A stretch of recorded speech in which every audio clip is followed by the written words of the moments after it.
India speaks daily में आपका स्वागत है। इंडिया स्पीक्स डेली को सब्सक्राइब करें, इसके बेल आइकन को जरूर दबाएं। ज्वाइन बटन के जरिए आप इसकी सदस्यता जरूर लें और यदि इसका कंटेंट आपको गुणवत्तापूर्ण लगता है तो आप 100 रुपीज़ पर मंथ का सब्सक्रिप्शन जरूर पे करें।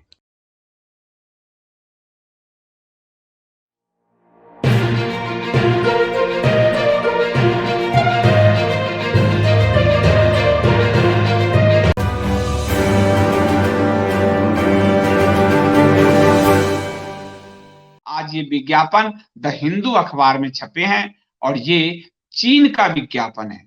आपको मैंने बताया था उस वक्त कि करीब करीब पूरी दुनिया में कि मीडिया को खरीदने में और विज्ञापन के जरिए खरीदने में चीन ने 9 अरब से ज्यादा खर्च किया था और मीडिया को पॉलिटिकल टूर पर ले जाने, मीडिया को विज्ञापन देने, और आपको मैंने बताया था कि यहां तक कि अमेजन के ग्रुप का जो अखबार है वॉशिंगटन पोस्ट, उसको भी विज्ञापन से खरीदा गया। भारत का वो हिंदू अखबार जो घोषित लेफ्ट है, जो हिंदू अखबार के पूर्व संपादक एन राम, जो कार्ड होल्डर कम्युनिस्ट हैं और जो कम्युनिस्ट पार्टी की दलाली करते थे, मध्यस्थ की भूमिका थे, ये आपको संजय बारू की किताब द एक्सीडेंटल प्राइम मिनिस्टर से समझ में आ जाएगा। वही एन राम जो राफेल पर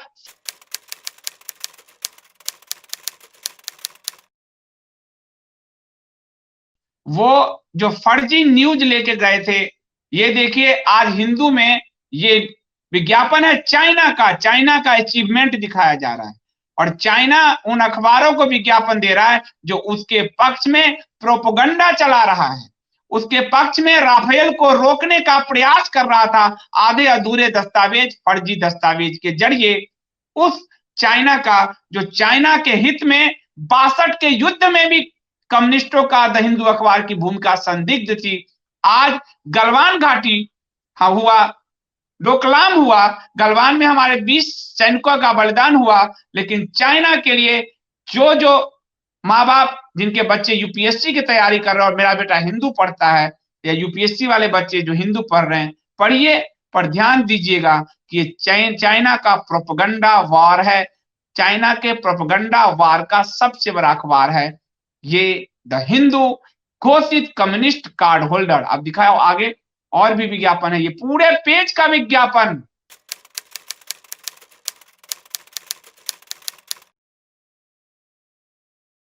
पैसे देकर कैसे अखबार खरीदे गए हैं, जो गलवान घाटी के बाद कम्युनिस्ट प्रोपेगेंडा को बढ़ाने का काम आ रहा है। ये रहा आपको चीनी पैसे से अपने लोगों को का जेब भरने वाला यह हिंदू अखबार।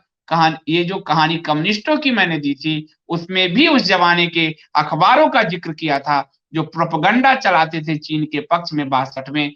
आज हम तो उस पीढ़ी के नहीं हैं, हमने लिखित में आपको दिया, लेकिन आज की पीढ़ी देख ले कि गलवान घाटी जहां हमारे जवानों का बलिदान हुआ, उसके बाद ये द हिंदू अखबार किस तरह से चीनी प्रोपेगेंडा से भर रहा है और चीन के पैसे से चल रहा है, ये आपको देखने की जरूरत है।